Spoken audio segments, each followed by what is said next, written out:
जय Bharat. NBFC company एक message आप लोगों के बीच में लगातार सर्कुलेट कर रही है।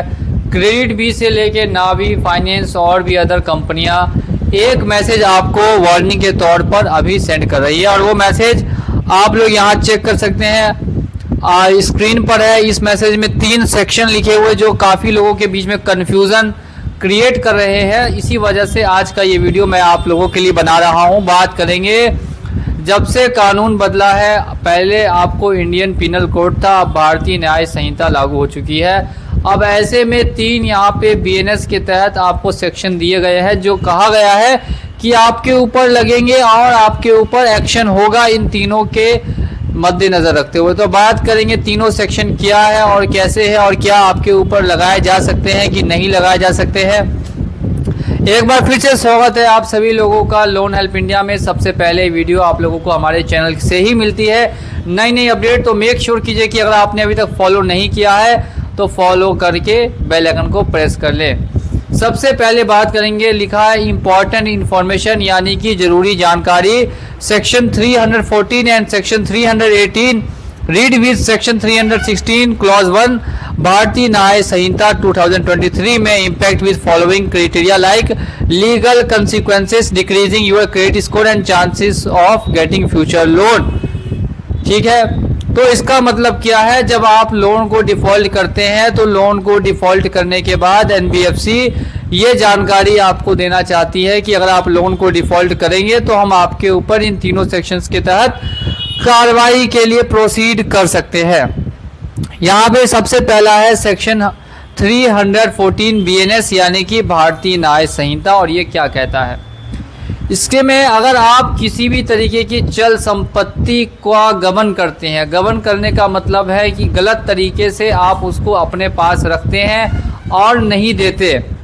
जैसा कि आपके लोन के लिए होता है कि अगर आप लोन को ले लेते हैं और लोन को लेकर वापस नहीं देते, तो क्या ये भी सेक्शन 314 के तहत आपने क्राइम किया है, क्या ये ऑफेंस माना जाएगा? तो इसके बारे में डिस्कस करेंगे। आपने लोन लिया है, बैंक ने वो आपको लोन दिया है, ठीक है, आपने उसका गबन किया कि गबन नहीं किया, या आप उसको खा के बैठ गए और आप उसको वापस नहीं दे रहे, वो पैसा आपके पास है।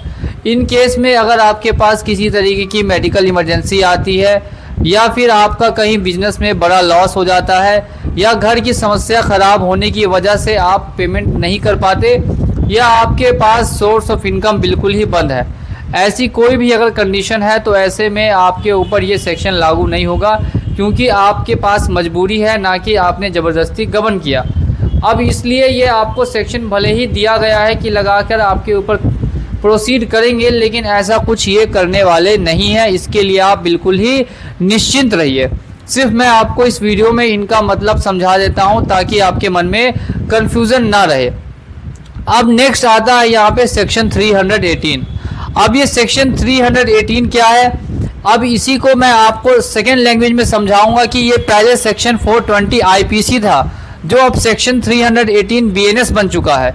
इसका मतलब साफ है कि जो आपको चीटिंग का यानी धोखाधड़ी का केस होता है, क्या वो आपके ऊपर हो सकता है? तो मैं काफ़ी वीडियोस में ये जानकारी दे चुका हूँ कि अगर आप गलत जानकारी देकर लोन लेते हैं, मान लीजिए कि आप जॉब नहीं कर रहे और आपने दिया है कि आप जॉब कर रहे हैं और लाख रुपए की सैलरी है, और अगर आपके साथ ऐसा नहीं है, या फिर आप किसी और की आईडी से लोन लेते हैं, तो इसको धोखाधड़ी कहा जाएगा। ऐसे में आपके खिलाफ चीटिंग वगैरह का केस हो सकता है। या फिर आपने ईसीएस ऑन किया है और ईसीएस ऑन करने के बाद आप ईसीएस को बंद कर देते हैं जानबूझ के, अब बैंक में जाके आवेदन देते हैं और देकर ईसीएस को बंद कर देते हैं। तो ऐसे में ये सेक्शंस लगते हैं, अदरवाइज ये सेक्शंस नहीं लगते हैं। और मान लेते हैं कि आपने यहाँ पर ईसीएस जानबूझ के भी बंद कराया, तो ऐसा ज़रूरी नहीं है कि वो आपके ऊपर सेक्शन 318 लगाएंगे यानी धोखाधड़ी का केस करेंगे। और ऐसी अगर कंडीशन आपके साथ नहीं है, अगर आपने अपने सभी प्रूफ्स जो दिए हैं वो सभी के सभी रियल है यानी कि सही जानकारी के साथ प्रोवाइड किया है, तो ऐसे में आपके खिलाफ किसी तरीके का 420 यानी जो अब 318 बन चुका है उसका कोई मामला दर्ज नहीं किया जाएगा। तो इसके लिए आपको निश्चिंत रहना है। नेक्स्ट यहाँ पे एक और सेक्शन विद सेक्शन 316 क्लॉज 1 दिया है। इसका क्या मतलब है, तो अब अगर आप बेईमानी से किसी की भी संपत्ति का उपयोग करते हैं, यानी गलत तरीके से संपत्ति का उपयोग करते हैं, उसको हड़प लेते हैं, उसको नहीं देते, तो जैसा मैं आपको हर वीडियो में बताता हूं कि अगर आप बैंक वगैरह को पैसा नहीं दे सकते तो ऐसे में आप बैंक को एक ईमेल कीजिए कि आपने उनका जो पैसा लिया था वो अभी आप देने में असमर्थ है। ऐसे में बैंक आपको बेईमान घोषित बिल्कुल नहीं कर सकता, क्योंकि आपने तो ऑलरेडी बैंक को बता रखा है कि भाई आपको अभी पैसा देने के लिए समय चाहिए, आप आज या कल लेकिन उनका पैसा लौटाएंगे, अपने पास नहीं रखेंगे हमेशा हमेशा के लिए, ये आपने बैंक को ऑलरेडी बोल रखा है। तो अगर ये चीज़ें आपने कर रखी है तो आपको घबराने की ज़रूरत नहीं है। और अगर ऐसी चीज़ें अगर आपने नहीं भी की हैं या की हैं तो भी आपके ऊपर इन सभी मामलों में सीधे सीधे कोई भी मामला दर्ज नहीं किया जाएगा। अगर काफ़ी ज़्यादा आप जानबूझ के पैसा होने के बावजूद भी नहीं भरते हैं तो ऐसा कुछ देखा जा सकता है, अदरवाइज़ नहीं देखा जाएगा। ये मैसेज आखिर में क्यों भेजते हैं? सिर्फ और सिर्फ वार्निंग और डराने के लिए। वार्निंग का मतलब होता है चेतावनी देना, डराना आपको कि भाई साहब ये मैसेज पढ़ के आदमी थोड़ा सा इसको सीरियसली ले। ऐसे नॉर्मल मैसेजेस को लोग सीरियसली नहीं लेते हैं, इसीलिए उसमें ये सेक्शन वगैरह लगा के और लीगल प्रोसीडिंग्स लगा के आपको भेजते हैं ताकि आप थोड़ा सीरियस हो सके, थोड़ा सीरियसली उनका मैसेज ले और साथ साथ में उनका पैसा अगर आपके पास है तो आप जल्द से जल्द पेमेंट करें। अब मैं हर वीडियो में आपको बताता हूं कि अगर आपके पास पैसा है तो आप भर दें, और अगर आपके पास पैसा नहीं है तो बैंक वाले को जो करना है करने दें। जब आपके पास होगा तब आप उनका पैसा वापस लौटाइएगा। और आपको किसी तरीके का गलत रास्ता नहीं अपनाना है, सही रास्ते पे चलना है। सही रास्ते से उनका सेटलमेंट अगर करवा सकते हैं तो वो कीजिए, पूरा पेमेंट करा सकते हैं तो वो कीजिए। बाकी अगर कोई जानकारी चाहिए तो इसके लिए हमें फॉलो कीजिए या ऊपर दिए गए नंबर पे व्हाट्सएप पे मैसेज कर दीजिए।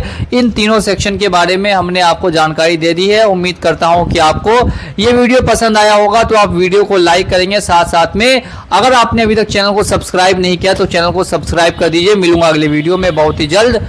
जय हिंद, जय भारत।